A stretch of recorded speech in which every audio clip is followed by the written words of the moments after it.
चलता है। रिव्यू में सुप्रीम कोर्ट का खुद का कहना है। आज सूर्यकांत जी क्या कह रहे हैं, कुछ दिनों पहले क्या कह रहे हैं भाई कि ये तो पीछे ले जाएगा SC/ST के लोगों एक तरीके से उन्होंने ऐसी करने की कोशिश करी है कि भाई ये तो लोग झूठी कंप्लेंट में मिसयूज कर सकते हैं। तो मिसयूज तो ऐसा कोई कानून देश में ना बना है और ना बन सकता जिसका मिसयूज ना करो। मिसयूज कानून से मतलब नहीं होता, मिसयूज लोगों से मतलब होता है। तो आप ये समझ लीजिए कि आप ये समझे कि संविधान था, अब संविधान बना, संविधान आज भी लागू है, उसके सारे प्रोविजंस कुछ अमेंडमेंट भी हुए हैं। लेकिन आज सरकार क्या कर रही है, भारतीय जनता पार्टी की सरकार संविधान को ताक पर रख करके, जैसे आपने हेमंत विश्वकर्मा की बात करी, वो क्या काम कर रहे हैं, योगी जी क्या कर रहे हैं, मोदी जी मंदिर मंदिर घूम रहे हैं, धर्मनिरपेक्षता कंसेप्ट पूछ रहे हैं, उन्होंने खत्म ही कर दिया है। तो ये जो बातें चल रही हैं और मुसलमानों पर दौर अत्याचार चल रहे हैं, ये सब क्या दिखाते हैं कि संविधान होने के बावजूद भी संविधान को लागू करने वाले लोग अगर इस तरह के होंगे तो संविधान का लागू होने का कोई मतलब नहीं है। जो बाबा साहब ने बात की तो बात सही साबित हो गई है कि संविधान कितना भी बुरा हो लेकिन लागू करने वाले अच्छे हैं तो संविधान अच्छा साबित होगा। संविधान कितना भी अच्छा हो अगर उसको चलाने वाले गलत लोग हैं तो गलत साबित होगा। ऐसा लग रहा है मानो ये मौजूदा हुकूमत बहुजनों की परीक्षा ले रही हो। नरेंद्र मोदी जी विदेश में हैं, बहुजन सड़कों पर हैं, इंसाफ की गुहार लगा रहा है, हाथ जोड़ रहा, कह रहा है कि मालिक एक छोटी सी मांग ही तो है, मान क्यों नहीं लेते हैं? UGC को सारे कॉलेजों सारे विश्वविद्यालयों में लागू क्यों नहीं करवा देते हैं? लेकिन सरकार सुन नहीं रही है। मैं बातचीत करूंगा इसी पर। 11 तारीख को चंद्रशेखर आजाद बहुत बड़ी जनसभा करने जा रहे हैं जंतर मंतर पर, और 14 तारीख को संजीव जी जो पूर्व जज हैं एक विशाल जनसभा करने जा रहे हैं, प्रदर्शन करने जा रहे हैं UGC कानून के समर्थन में। सर कैसे देखते हैं, सरकार तो सांस डकार नहीं ले रही है? सरकार पूरी तरीके से जो SC/ST OBC के लोगों पर अत्याचार करते हैं जाति के आधार पर और अन्य आधार पर, उनके साथ खड़ी हुई है। देखिए, मैं पहली बार देख रहा हूँ इस तरह के इस केस में खास तौर से UGC नियम के संबंध में SC/ST OBC एक तरफ हो और जनरल एक तरफ हो, तो सरकार उन लोगों के साथ खड़ी है जो लोग इन लोगों को शोषण करना चाहते हैं और दबाना चाहते हैं, पर अप्रेसर के साथ है, अप्रेस्ड के साथ नहीं है।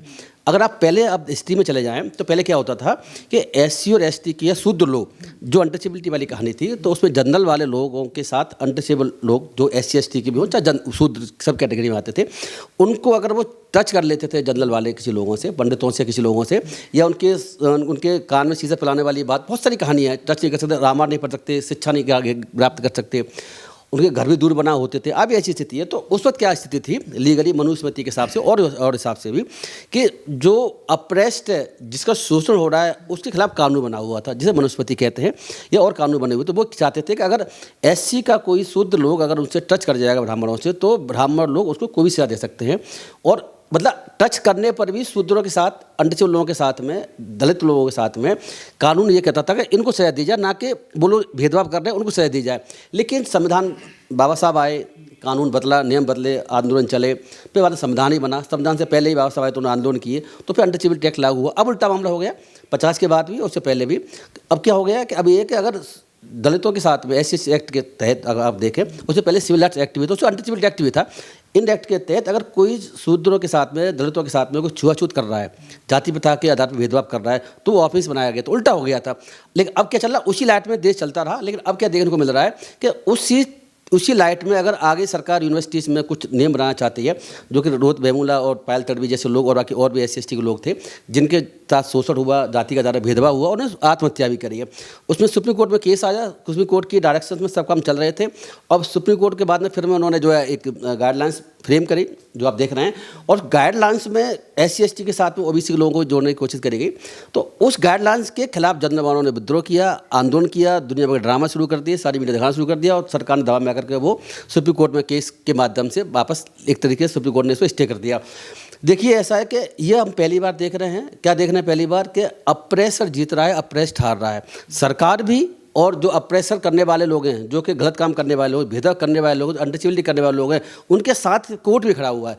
जैसे सूर्यकांत जी का कमेंट अगर आप देखें सुप्रीम कोर्ट में सुनवाई चल रही थी, वो बड़ा खतरनाक था अपने तरीके, उसका लोगों ने कंडेम भी किया हुआ है कि उनका कहना ये था भाई ऐसा कानून को लेकर आ रहे हैं जो कि समाज को पीछे ले जा रहा है, जाति प्रथा को बढ़ावा देगा।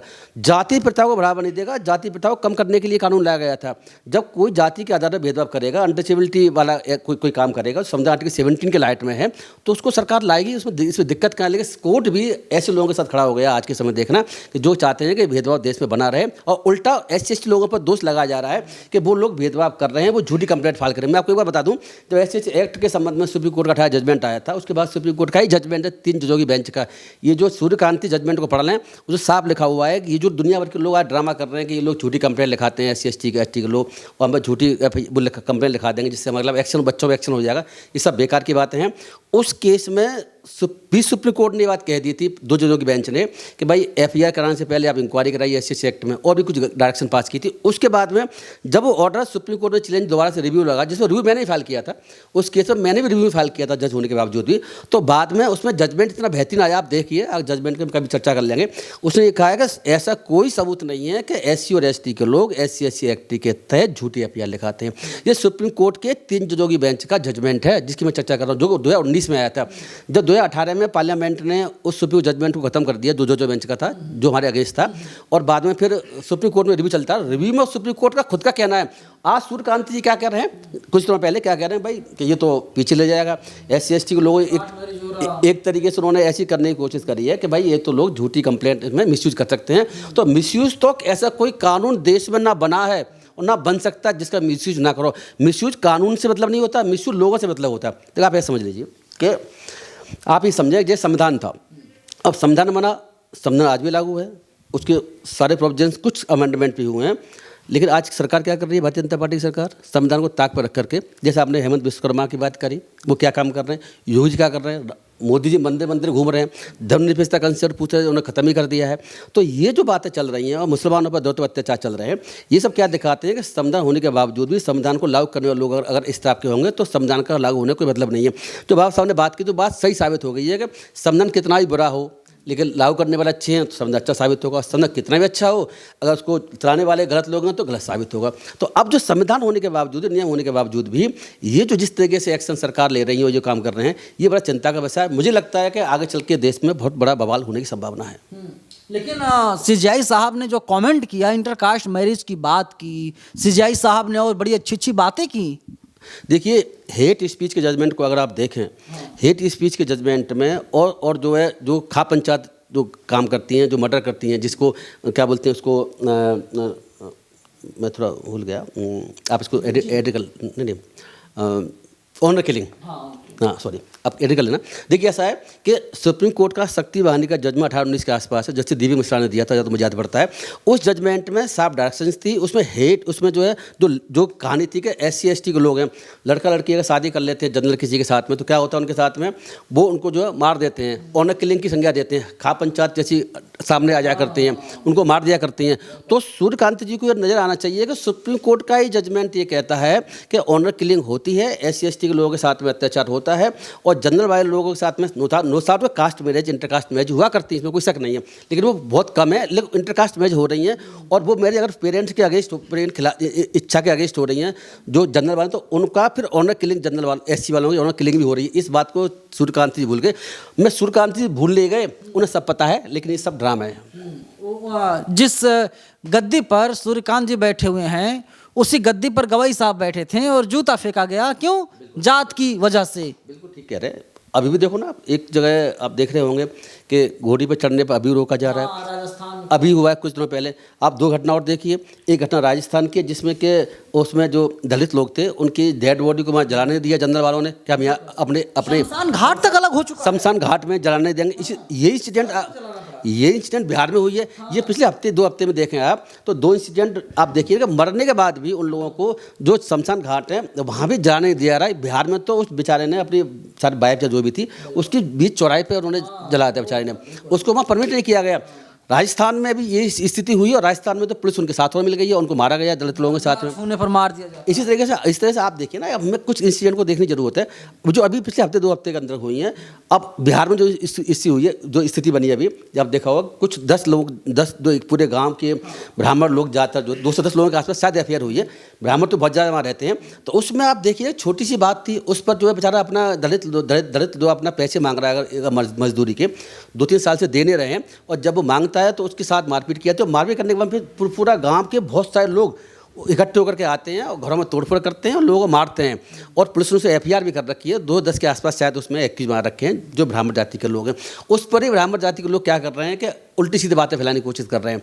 जबकि आप देखिए ना, ये सब इंसिडेंट क्या बताते हैं कि जाति के आधार पर भेदभाव कितने बड़े पैमाने पर देश में चल रहा है। मैं एक बात और बताता चलूँ कि सूर्यकांत जी को अभी लॉ भी नहीं पता है, मैं इसलिए कहने की कोशिश कर रहा हूँ कि पार्लियामेंट ने जो यूजीसी गाइडलाइंस है, ये यूजीसी गाइडलाइन पार्लियामेंट ने पास नहीं करी हैं। ये यूजीसी गाइडलाइंस तो यूजीसी ने, भारत सरकार ने कह सकते हैं, उन्होंने पार करी है एग्जीक्यूटिव फंक्शन के तहत।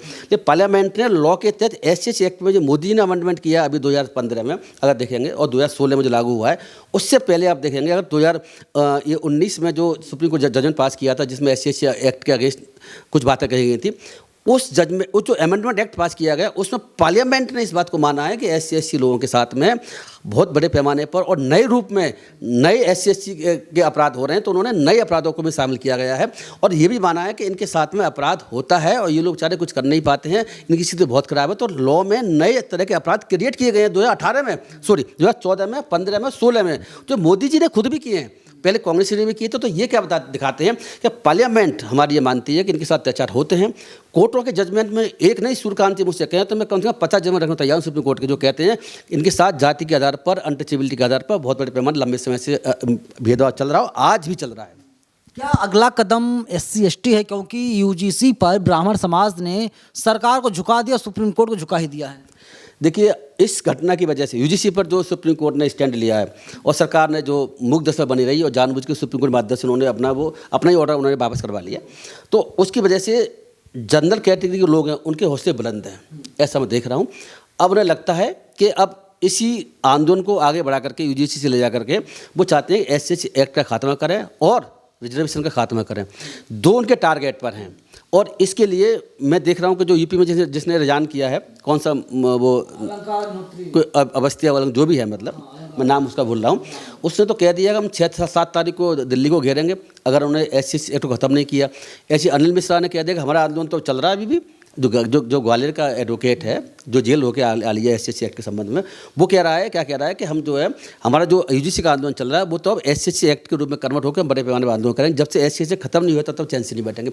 तो ये एससी एक्ट का खात्मा, उसके बाद रिजर्वेशन का खात्मा, और ये फैलाने की कोशिश देश में षड्यंत्र के तहत चल रही है। जो सोशल मीडिया, जो जनरल वाले जिसको सपोर्ट करते हैं, उसके अलावा जो मेन स्ट्रीम मीडिया है, कि हम ये बात देश के सामने लेकर के आएँ, झूठी बात फैलाएं, जैसे कि यूजीसी फैला लिया उन्होंने, क्या कि कोई कास्टिज्म नहीं है। ये कास्टिज्म की बात, अनटचेबिलिटी की बात, SC/ST के लोग और OBC के लोग झूठी बात फैलाते हैं, जबकि कास्ट अनटचेबिलिटी है नहीं है। इस रणनीति पर भारतीय जनता पार्टी की सरकार लंबे समय से काम कर रही थी, RSS भी काम कर रही है। अब इस पे यूजीसी में जीत जाने की वजह से उनकी हौसले बुलंद है। मुझे लगता है कि बहुत बड़े पैमाने बड़ा आंदोलन करने की फिराक में है, इसलिए SC/ST OBC के लोगों को, शूद्रों को अपने अधिकारों के लिए सजग रह करके आंदोलन करने की जरूरत है, ऐसा मैं कह सकता हूँ। 14 तारीख को क्या प्रोग्राम है आपका? देखिए, ऐसा है, 14 तारीख को हमने ये विचार किया था, वो पहले विचार कर लिया था, परमिशन लेने में 10 दिन का समय वहाँ लगा, तो 14 तारीख को हम यूजीसी के समर्थन में, और यूजीसी में जो रेगुलेशन लेके आई थी सरकार, जो यूजीसी, वो रेगुलेशन अपने आप में इनकम्प्लीट थे, पर्याप्त नहीं थे। उससे भी कठोर कानून, उससे भी बड़ा नियम लाने की आवश्यकता थी। उसमें बहुत सी कुछ कमियां रह सकती हैं, लेकिन वो कानून अपने आप में खराब नहीं था। ये जो सूर्यकांत जी ने कमेंट किया है कि वो जो है कानून बेग है, उन्होंने ये कहा कि इसका मिसयूज हो सकता है, ये सब बिल्कुल बेकार की बातें हैं, ऐसा कुछ भी नहीं था। ये कानून उसी तरह के थोड़ा बहुत हेर फेर के साथ में 2012 से पहले से भी लागू था। तो हमारी मांग ये है कि ये जो यूजीसी का गाइडलाइंस है, उसको एक तो पहले वापस लाया जाए और इसमें संशोधन करके और इसे कठोर बनाया जाए, क्योंकि इसमें बहुत चीज़ें और भी रह गई थी। देखो, मैं आपको बता दूँ कि यूजीसी रेगुलेशन के कोई अपराध नहीं बनाता, ये लोग गलतफहमी है। यूजीसी रेगुलेशन सिर्फ जो है यूजीसी में, जहाँ यूजीसी मान्यता प्राप्त जितने भी कॉलेजेस हैं जो हायर एजुकेशन से, उन एजुकेशंस में अगर कोई जाति या किसी अन्य आधार पर, लिंग या किसी आधार भेदभाव करता है तो उसी कंप्लेंट कर सकते हैं। कंप्लेंट करने के बाद इंक्वायरी होगी, इंक्वायरी होने के बाद में फिर क्या होगा कि अगर वो सही पाई जाती है तो उसमें हो सकता है कि 10 दिन के लिए उसको स्कूल से सस्पेंड कर दें, कॉलेज से, सॉरी, यह हो सकता है उसको रस्टिकेट कर दें, यह हो सकता है कुछ पेपर, कुछ ऐसे कुछ तरह के उसमें कर सकते हैं। कमेटी तो है ही है, कमेटी के बाद है पनिशमेंट क्या होगा। तो पनिशमेंट के रूप में देखें तो पनिशमेंट जो पहले भी था, स्कूल में से उसे कॉलेज निकाला जा सकता है, उसे कुछ दिन सस्पेंड किया जा सकता है, इस तरह की पनिशमेंट दिया सकते हो, पहले देते चले आ रहे हैं, लेकिन कोई ऑफिस नहीं बनाता वो। मैं आपको बता दूं, ये जो यूजीसी गाइडलाइंस जो भ्रम फैला रहे हैं, कोई अपराध बनाने वाला कानून नहीं है। वो तो कानून नहीं है, वो रेगुलेशन है। अपराध तो SC एक्ट में और BNS में और अन्य कानूनों में पहले से बने हुए हैं, वो तो अभी भी लागू हैं। इस UGC रेगुलेशन हटने की वजह से मैं जैसे बता दूं आपको, अगर कोई जनरल वाला अगर SC ST के लोगों के साथ, स्टूडेंट के साथ यूनिवर्सिटी में अगर कोई जाति के आधार पर कुछ कमेंट करता है और या उसको मारता पीटता है जाति के आधार पर या कुछ और करता है, तो ये अपने आप में SC एक्ट में ऑफेंस है और IPC के तहत भी ऑफेंस बनता है। तो वहाँ तो FIR वैसे भी होगी, UGC गाइडलाइन से कोई मतलब नहीं है। UGC गाइडलाइन किसी भी एक्ट को अपराध नहीं बनाती।